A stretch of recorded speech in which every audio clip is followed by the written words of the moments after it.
Shalom Aleichem, this is Rabbi Kovacs, and Mishnah Yomi is continuing for Chai Adar Sheni in chapter 10 of Nedarim, Mishnah Dalit. Mishnah 4 and 5 today. Derech Talmidei Chachamim. It was the custom of Talmidei Chachamim, educated people, but this is good advice not just for Talmidei Chachamim, but for anyone. Ad Shalot Chaita Bito Yotzim Etzlo. Before his daughter was getting married, his daughter was engaged, had Kedushin, but was still waiting for Chuppah. Omer Allah, he would tell his daughter, Kol Nedarim Shnedarta, any vows that you have vowed, Betoch Beiti, while you're living in the parental home, Harehen Mufarin, behold, they are annulled, they are nullified. Vechen Abal, and also the husband, the Arus, Ad Shlotikanas, their Shuto, before the wife enters his home and starts, moves in with him, and they go to Chuppah, Omer Allah, he needs to tell her, Kol Nedarim Shnedart, any vows you vowed, ad shaloti konsil shuti, before you came into my domain, hare hen mufarin, they are annulled.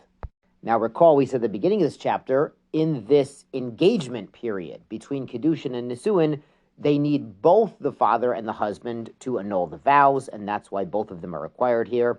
The Mishnah comments, Shemishet ikones, once she enters the Rishuto to the husband's home, Eino yachol hafer, he cannot annul the vows she previously made. Now, the husband does have the power, we said, to annul the vows made after Nisuin, all by himself. She's no longer, attached to the father, but any vows previously required the father and the husband.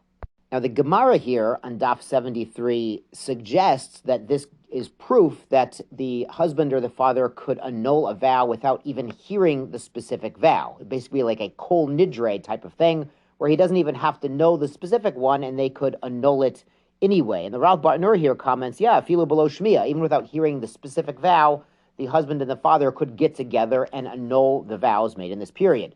But the Gemara there on 73 also suggests it could be that they're saying, when I hear about a vow, it should be annulled automatically. But he really doesn't have the power to annul the specific vow until he hears that specific vow, but he can have a sort of kol nidre situation set up where it will automatically be annulled in case he gets busy on the day he hears. Another suggestion in the Gemara is that sometimes you have to bring up uncomfortable topics with your daughter, with your children. You have to sort of open up the conversation. Hey, I'm annulling all your vows. And she's like, says, well, what vows? And he says, well, did you make any vows? And she might have to think about it. And, sometimes you have to bring up topics that are a little bit concerning to start the conversation going.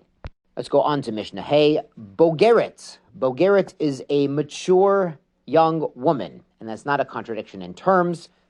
Recall that a katana, a minor, is pre-bat mitzvah, but then even after bat mitzvah, the first 6 months is called na'ara. Na'ara is really a young girl, and a bogeret is after that first 6 months. Now, if a bogeret gets engaged to be married, gets a kedushin, sheshahata, the Mishnah continues, sheshahata shemasar chodesh, and she's waited 12 months. Now, the expectation was a bogeret, she's already old enough to get married, so she could delay the marriage, or the husband could, up to 12 months, but not longer than that. I mean, listen, she's already like almost 14. In ancient times, that was a normal time to get married. They shouldn't delay it any longer. And the 12 months we've mentioned, interestingly, by Rivka's family, suggested she wait 12 months, or at least 10, and Rivka decides to go immediately with Eliezer, Eved Avraham, to go and marry Yitzhak, to go and marry Isaac. Immediately, she waived this 12-month period of engagement prior to Chuppah. And the Mishnah continues, V'almana shloshim yom. And a widow, a woman who's previously married, she can sort of demand to go to Chuppah after 30 days because she's already ready. She's been married before, she has a gown, she has jewelry, she has makeup.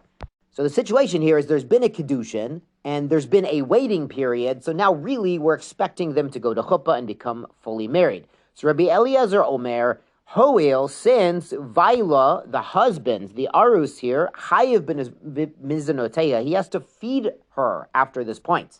So during the period of engagement, after Kedushin, before Chuppah, there's no obligation to feed his wife, but once you go to Chuppah, once you go to Nisuin, there is.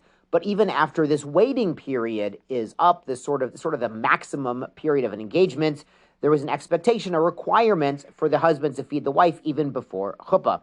So in this case, Rabbi Eliezer says, Yafer, the husband could, even before chuppah, annul the vows of his wife. The other sages say Einable Mayfair, the husband does not have any power of annulment, Od Shetikonis L'Shuto, until they are fully married, until Chuppah, which is a symbolic entry into the domain of the husband, and then they are fully married, and the husband can annul the vows made without the participation of her father. Yashar Koach, sei gesund.